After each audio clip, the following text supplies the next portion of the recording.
KCR farm house వద్ద ధర్నా double bedroom ఇల్లు కేటాయించాలని వేడుకోలు ధర్నా చేసి వేడుకోలు చేశారు. పాపం ఏం చేస్తారు? గత బీఆర్ఎస్ ప్రభుత్వ హయాంలో సిద్దిపేట జిల్లా గజ్వేల్ పట్టణంలో డబుల్ బెడ్రూమ్ ఇళ్లను నిర్మించారు. అధికారులు లక్కీ డ్రా పద్ధతి ద్వారా 1100 మంది లబ్ధిదారులను ఎంపిక చేశారు.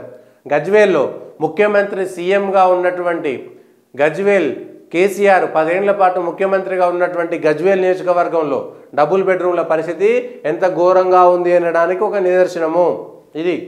అయితే అంత డబ్బులన్నీ కేసీఆర్ గజ్వేల్ పట్టుకపోయిండు, సిద్దిపేట పట్టుకపోయిండు, కేసీఆర్ కేటీఆర్ దగ్గర పోయిందనేటువంటి వచ్చినా కూడా అయినా కూడా సమస్యలు ఉన్నాయి. అక్కడికి ఎక్కువ నిధులు అక్కడికి పట్టుకపోయినా కూడా బయటికి కనపడేటువంటి డంబాచారం తప్ప సాధారణ పేద ప్రజలకు ఉపయోగపడేటువంటి అంశం కనబడలేదు అనేటువంటిది తెలుస్తుంది. అభివృద్ధి విషయంలో 50 మంది బాధితులు కేసీఆర్ ఫామ్ హౌస్ వద్ద కేసీఆర్ను కలిసేందుకు వెళ్ళగా అనుమతి లేదనడంతో ఆందోళనకు దిగారు. ఈ సందర్భంగా వారు మాట్లాడుతూ గత బీఆర్ఎస్ ప్రభుత్వం లక్కీ డ్రా పద్ధతి ద్వారా ఇళ్లను కేటాయించి ఇంతవరకు తమకు ఇల్లు కానీ ఇళ్ల పట్టాలు కానీ ఇవ్వలేదన్నారు. ఇళ్ల కోసం అధికారుల చుట్టూ తిరిగి ఓపిక నశించిందని, మాకు న్యాయం కావాలని కేసీఆర్ను కలవడానికి ఫామ్ హౌస్కు వస్తే అనుమతి లేదనటం ఏంటని గజ్వేల్ ప్రజలను కలవడానికి పర్మిషన్ తీసుకోవాలా అని ప్రశ్నించారు. ఫస్ట్ విషయం ఇది.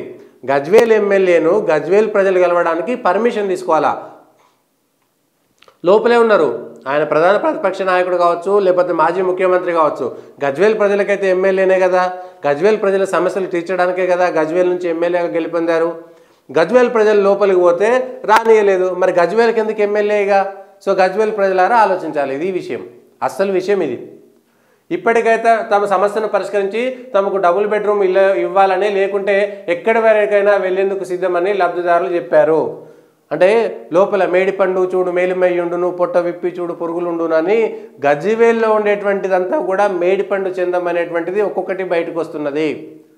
ఎందుకంటే గజ్వేల్లో మల్లన్న సాగర్ సంబంధించినటువంటి బాధితులందరినీ కూడా గజ్వేల్ ఓటర్లుగా మార్చారు. వాళ్ళందరికీ డబ్బులు ఇచ్చేసి, లేదంటే వాళ్ళకు ఆ పునరావాసం ప్యాకేజీలు కల్పించడం ద్వారా, ఆర్ఆర్ ప్యాకేజీలు ఇవ్వడం ద్వారా వాళ్ళంతా బీఆర్ఎస్కి ఓట్లు ఇస్తారనేటువంటి దాంతో మల్లన్న సాగర్ వాళ్ళందరికీ కూడా గజ్వేల్ ఓటర్లుగా చేర్చుకున్నారు. అట్లా ఉపయోగపడుతుందని.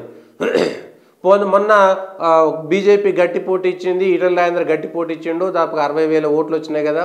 ఇప్పుడు గజ్వేలుకు సంబంధించినటువంటి ప్రజలు అధికారం కోల్పోయిన తర్వాత కేసీఆర్ను ప్రశ్నించడానికి, కేసీఆర్ ఫామ్ హౌస్ దగ్గర పోవడానికి ప్రజలు ధైర్యం చేస్తున్నారు. అది విషయం.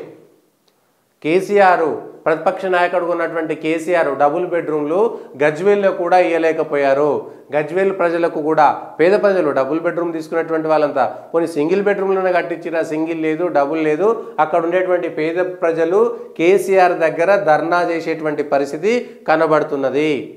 ఇది విషయం. గత ప్రభుత్వానికి సంబంధించినటువంటి దాంట్లో, కేసీఆర్కి సంబంధించినటువంటి దాంట్లో